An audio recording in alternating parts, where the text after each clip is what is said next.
మాట్లాడమని చెప్పి మమ్మల్ని పిలిచినా కూడా ఇక్కడ డ్వాక్రా సంఘాల కోసం అప్లై చేసుకునేది మీరు, డ్వాక్రా సంఘాలను ఏర్పాటు చేసుకునేది మీరు, ఆ సంఘాలను మీ అవసరాల కోసం వాడుకునేది మీరు, వాటిని డెవలప్ చేసుకునేది మీరు. కాబట్టి ఈ సంఘాలు మీకు ఏ రకంగా ఉపయోగపడుతున్నాయనేది మాకన్నా ఎక్కువ మీకే తెలుసు. కానీ మేమెందుకు వచ్చి చెప్తున్నామంటే గత ప్రభుత్వం మీకు చేసినటువంటి మోసం ఏంది, ఈ ప్రభుత్వం మీకు చేసినటువంటి న్యాయం ఏంది అని చెప్పి గుర్తు చేయడం కోసం మాత్రమే మేము ఈరోజు ఈ కార్యక్రమానికి రావడం జరిగింది.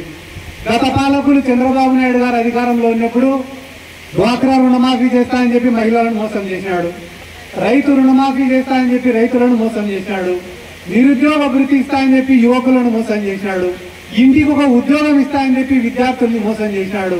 ఆయన పాదం గురించి నేను గొప్పగా మళ్ళా చెప్పాల్సిన అవసరం లే. ఆయన ముఖ్యమంత్రిగా ఉన్న 4 సంవత్సరాలు మొత్తం 5 సంవత్సరాలు కూడా కరువే.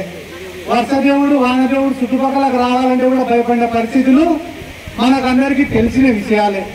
కానీ ఈరోజు జగన్మోహన్ రెడ్డి గారి గురించి విమర్శలు ఎక్కువైనాయి. ఎందుకంటే ఇంకా ఎన్నికలకు కేవలం 2 నెలలు మాత్రమే సమయం ఉంది.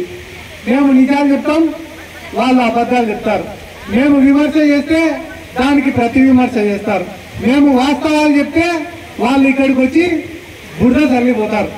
కాబట్టి వీటిలో నిజమేంది వాస్తవం ఏంది అని మీకు తెలియజేయడానికి మాత్రమే ఈరోజు ఇక్కడికి రావడం జరిగింది.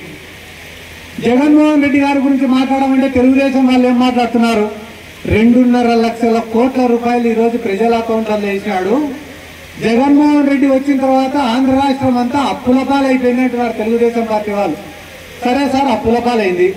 చంద్రబాబు నాయుడు గారు రేపు మీరు వచ్చి ఏం చేస్తారు సార్ అంటే, జగన్మోహన్ రెడ్డి ఇంటికి ఒక్కనే చదివిస్తాడు, నేను 2 పిల్లలు చదివిస్తాను. మన జగన్మోహన్ రెడ్డి అప్పు చేస్తే ఈయన ఏమన్నా సొంత లెక్క తెచ్చి పంచుతాడా, లేకుంటే లోకేష్ ఏమన్నా మటన్ కొట్టుకు అమ్మి సంపాదిస్తాడా?